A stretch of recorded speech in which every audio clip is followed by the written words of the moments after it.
नमस्कार, कैसे आप सभी। आई होप आप बहुत अच्छे होंगे और आपकी तैयारी भी बहुत अच्छी चल रही होगी। मैं हूं पी के साहू। मेरे यूट्यूब चैनल एम पी के साहू सी जी में आप सभी का स्वागत करता हूं। फ्रेंड्स, आज हम देखेंगे चैप्टर 1 का अनेक आवेशों के मध्य लगने वाला बल अर्थात अध्यारोपण का सिद्धांत।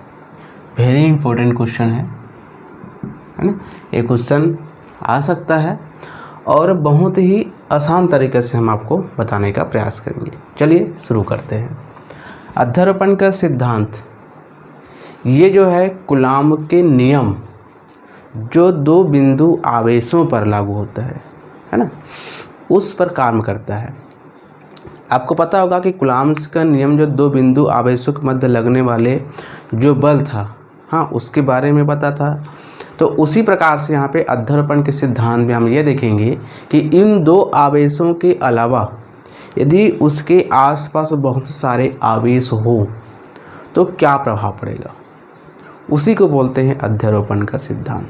चलिए समझते हैं एक डायग्राम के माध्यम से। किसी स्थान पर बहुत सारे आवेश हैं, जैसे थोड़ा सा समझते हैं। मान लीजिए यहाँ पर Q2 आवेश है और यहाँ पर Q3 आवेश है। कुछ इस प्रकार से हम बनाने का प्रयास करते हैं इसको, ऐसा, ठीक है। यहाँ से ये हो गया मूल बिंदु हो गया यहाँ पे, और यहाँ से यहाँ तक की दूरी हम मान लेते हैं इसको R2 सदिश, ठीक है। इसको मान लेते हैं R3 सदिश, क्योंकि हम सदिश में हमको निकालने वाले हैं तो इसको हम सदिश से दर्शाएंगे। यदि यहाँ पे एक आवेश है Q1, ठीक है, जिसकी बीच की दूरी हम लेते हैं यहाँ से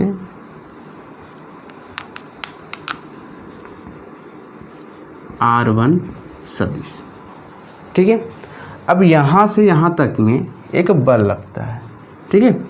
यहाँ से यहाँ तक Q2 हो गया, Q1 एक बिंदु पर अनेक आवेशों द्वारा लगाया गया बल है ना, उसको हम गणना करने वाले हैं। तो यहाँ पे हो जाएगा इस प्रकार से, यहाँ से यहाँ के बीच की जो दूरी है उसको हम लिखते हैं R12 वेक्टर, ठीक है।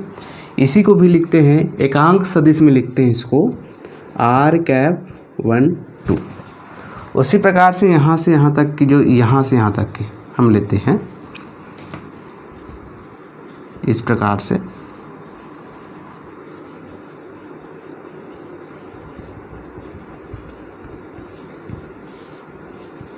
तो इस प्रकार से रहेगा।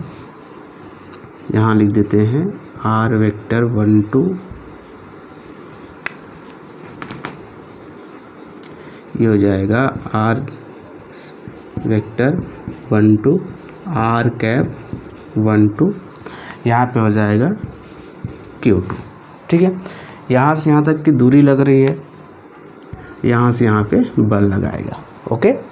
ये जो दिख रहा है आपको ये Q3, ठीक है। इसको मैं इस प्रकार से बना देता हूँ। ये हो गया आपका Q3, जो कि इसकी दूरी हो जाएगी R3 वेक्टर। अब यहाँ से यहाँ तक की बीच की जो दूरी होगी और वह R वेक्टर 12 होगी, लेकिन इसी को एकांक सदिश में लिखा जाए तो ये हो जाएगा यहाँ पे 3 रहेगा, R कैप 13 हो जाएगा, ठीक है। अब यहाँ पर हम एक बात देखेंगे, आपको अध्यारोपण का सिद्धांत क्या कहता है, ठीक है। ये तो आपको डायग्राम में मैंने बता दिया। अध्यारोपण का सिद्धांत क्या कहता है ये आपको समझना बहुत जरूरी है। चलिए मैं पढ़ के सुनाता हूँ आपको। कई बिंदु आवेशों, जैसे हमने Q2, Q1, Q2, Q3 लिया, कई ऐसा बहुत सारे आवेश है। हमने केवल Q1, Q2, Q3 को दिखा रहे हैं, लेकिन यहाँ पे बहुत सारे आवेश है ना। कई बिंदु आवेशों द्वारा एक अकेले बिंदु आवेश हो, चलिए इस बिंदु आवेश पर Q1 पर बहुत सारे बिंदु आवेश जो है, इस अकेले आवेश पर आरोपित कुल बल, इस पर एक बल लगेगा। जैसे यहाँ पे Q2 से Q1 पर बल लग रहा है, उसी प्रकार से Q3 से Q1 पर बल लगेगा, इसी प्रकार से Q4 से Q1 पर बल लगेगा। मतलब बहुत सारे ऐसे आवेशों द्वारा इस Q1 पर बल लगेगा। अलग अलग बिंदु आवेशों के द्वारा उस अकेले बिंदु आवेश पर आरोपित बलों के सदिश योग के बराबर होते हैं। मतलब ये जो Q3 है वो Q1 पर बल लगाएगा, Q2 है Q1 पर बल लगाएगा, इसी प्रकार से यदि कहीं पर Q4 हो वो Q1 पर बल लगाएगा। मतलब प्रत्येक आवेशों द्वारा किसी एक आवेश पर जब बल लगाया जाता है ना, तो उन सभी बलों के सदिश योग के बराबर। सपोज समझिए Q2 द्वारा Q1 पर 2 न्यूटन बल लगा रहा है, Q3 द्वारा Q1 पर 3 न्यूटन बल लगा रहा है, किसी और बल द्वारा आवेश द्वारा Q1 पर 1 न्यूटन बल लगा रहा है, तो सभी कितना हो गया 6। मतलब इसके सदिश योग के बराबर होगा। लेकिन प्रत्येक आवेशों द्वारा लगाया गया बल अप्रभावित रहेगा। मतलब Q2 जितना बल Q1 पर लगाएगा उतना ही बल लगेगा। मतलब किसी अन्य आवेश की उपस्थिति में ये अप्रभावित रहेगा, इस पर कोई प्रभाव नहीं पड़ेगा। ये अपने आप में जितना बल लगा रहे उतना ही बल लगाएगा। ठीक है, तो चलिए हम शुरुआत करते हैं थ्योरी की ओर। एक बात थोड़ा सा समझ लीजिए, इसके द्वारा बल लगाया गया कुछ इस प्रकार से बल लगेगा इस पे, ऐसा है ना। तो यहाँ पे F12 मतलब Q3 द्वारा Q1 पर लगाया गया बल को हम इस प्रकार से लिखते हैं। मतलब Q3 द्वारा Q1 पर लगाया गया बल, उसी प्रकार से Q2 द्वारा Q1 पर लगाया गया बल को हम कुछ इस प्रकार से लिखेंगे। ठीक है, F Q2 द्वारा Q1 पर, तो 1 2। ठीक, जब ये दोनों जो है Q2 और Q3 द्वारा जब बल लगाया जाता है तो यहाँ पर आपको F1 बल प्राप्त होगा। इसको हम इस प्रकार से हम लिख सकते हैं। ठीक है, अब हम देखते हैं थ्योरी को। माना n आवेशों के निकाय में, मतलब एक स्थान है ना, वहाँ पे n आवेशों के निकाय में Q1 Q2 Q3 Q4 Qn आवेश है, Qn बिंदु आवेश है। ठीक है, बिंदु आवेश है जो बिंदु आवेश n पर Q1 n आवेश Q1 पर Q2 Q3 Q4 Qn द्वारा, ठीक है, एक बिंदु आवेश है Q1 जहाँ पे Q2 Q3 Q4 या Qn मतलब बहुत सारे द्वारा आरोपित बल, जैसे Q2 द्वारा Q1 पर बल लगाएगा तो क्या लिखेंगे, उसको F12 लिखेंगे, है ना। और Q3 द्वारा Q1 पर बल लगाएगा तो उसे क्या लिखेंगे, हम 13 वेक्टर लिखेंगे। उसी प्रकार से Q4 द्वारा लगाएगा उसे हम क्या लिखेंगे, F14 कैप लिखेंगे, वेक्टर लिखेंगे। इसी प्रकार से यदि Qn द्वारा लगाते हैं उसे हम क्या बोलेंगे, F वेक्टर n। ठीक है, इस प्रकार से हम इसको लिखेंगे। अब इसलिए Q1 पर आरोपित कुल बल कैसे लिखेंगे, इसको F है ना बराबर कुल बल किसके द्वारा लगाया जा रहा है, ध्यान दीजिए। Q2 द्वारा लगाया जा रहा है, Q3 द्वारा लगाया जा रहा है, Q4 द्वारा लगाया जा रहा है, तो हम इसको कैसे लिखेंगे, ध्यान दीजिए। कुल बल मतलब सभी के बलों का सदिश योग के बराबर होता है, इसे हम लिखेंगे F12 plus F vector 13 F vector 14 plus F vector 8, ठीक है, सदिश योग के बराबर होता है। तो हम इसको क्या करेंगे, इसके मान और इसके मान को हमको निकालना होगा, जो कि कूलाम्ब के नियम से संबंधित है। तो कूलाम्ब के नियम के आधार पर देखें तो याद ध्यान दीजिएगा कि कूलाम्ब के नियम से हमने क्या निकाले थे, बल के लिए F बराबर 1/4 पाई एप्सिलॉन 0 Q1 Q2 बटे R स्क्वायर, जहाँ Q1 Q2 बिंदु आवेश था और उनकी बीच की दूरी थी, ठीक है। अब हम इसके लिए निकालेंगे, देखो Q1 पर सबसे पहले Q1 पर Q2 द्वारा लगाया गया बल। अब Q1 पर Q2 द्वारा लगाया गया बल मतलब क्या हो जाएगा, देखो यहाँ पे F12 होगा कि नहीं होगा, क्योंकि Q2 द्वारा Q1 पर बल लगाया जा रहा है, इधर लगाया जा रहा है, ठीक है। तो इसको हम क्या लिखेंगे, 1/4 पाई एप्सिलॉन 0 Q1 Q2 बटे R स्क्वायर 12, ठीक है। चूँकि सदिश है, एकांक सदिश है, क्यों, यहाँ से देखिए इसमें हम क्या लेगा, एकांक सदिश से ले रहे हैं, तो दिशा भी हमको क्या करना पड़ेगा, बताना पड़ेगा। तो यहाँ लिखेंगे R⁻², ठीक है। इसे हम दे देते हैं समीकरण 1। उसके बाद देखते हैं Q3 द्वारा Q1 पर लगाया गया बल।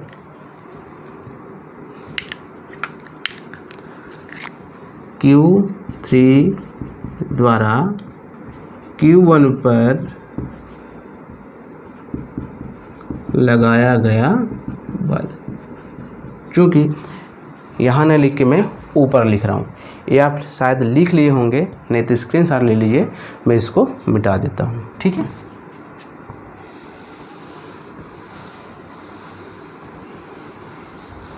चलिए, तो यहाँ पे क्या हो जाएगा,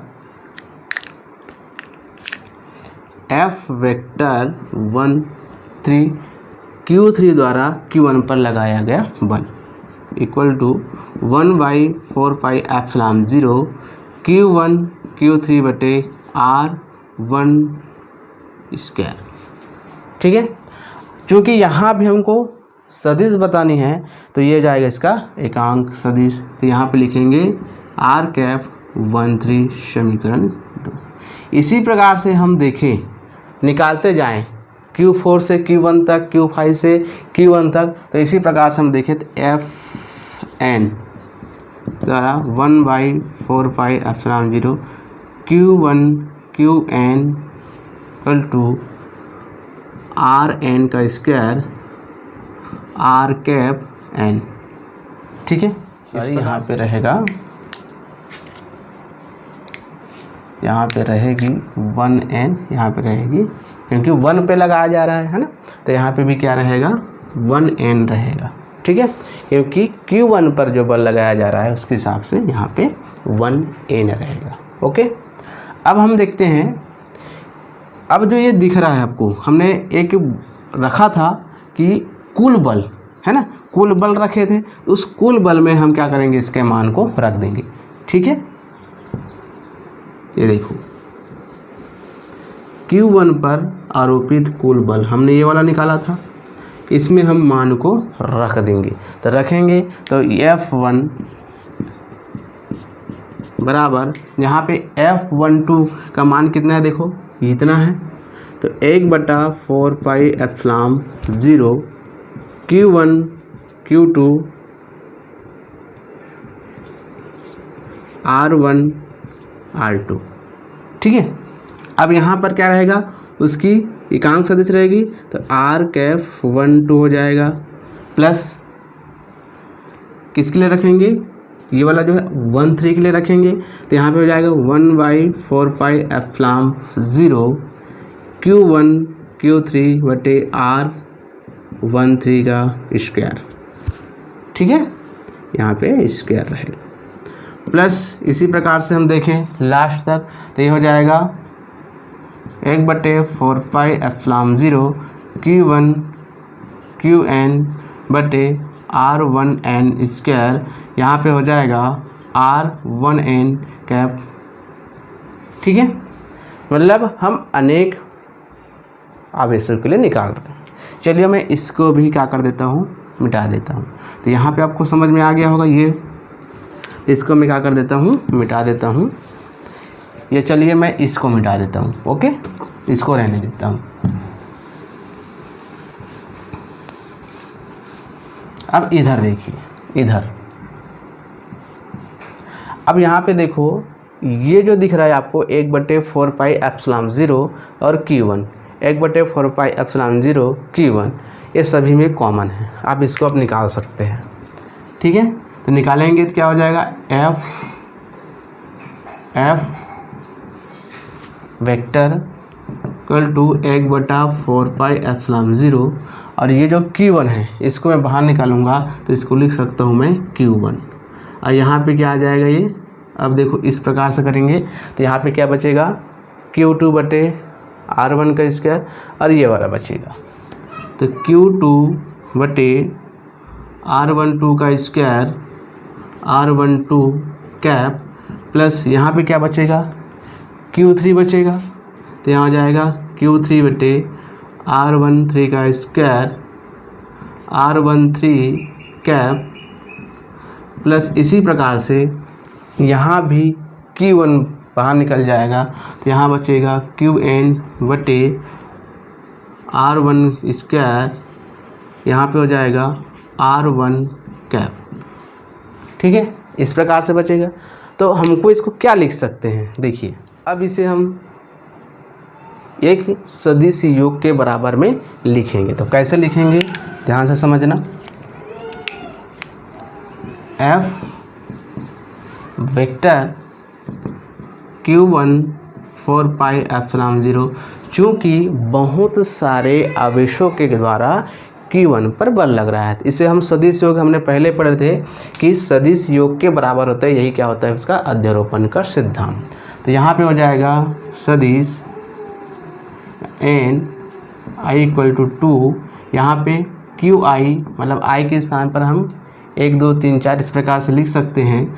यहाँ पे रहेगा R1I का स्क्वायर, यहाँ पे हो जाएगा R कैप 1I। ठीक है, यही क्या है आपका अध्यारोपण का सिद्धांत है।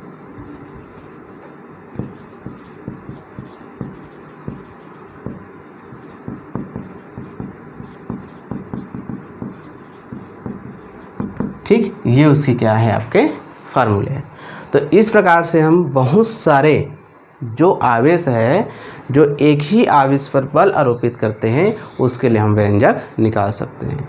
फिर से समझिए इसको कि अध्यारोपण का सिद्धांत ये कहता है कि यदि किसी बिंदु आवेश पर जैसे Q1 है उस पर कोई बल लगा रहा है Q2 Q3 दूसरे आवेशों द्वारा जब बल लगाया जाता है तो उस प्रत्येक आवेशों द्वारा अलग अलग लगाए गए बल उन सभी आवेशों के द्वारा लगाए गए बल के सदिश योग के बराबर होता है, उसे बोलते हैं अध्यारोपण का सिद्धांत, चूँकि मैंने आपके सामने निकाल के रख दिया। तो दोस्तों ये छोटा सा वीडियो था, हमने प्रत्येक टॉपिक को धीरे धीरे समझने का प्रयास कर रहे हैं। तो दोस्तों आपको कैसा लगा, यदि अच्छा लगे तो लाइक करें, कमेंट करें, शेयर करें, सब्सक्राइब करना ना भूलें। Thank you.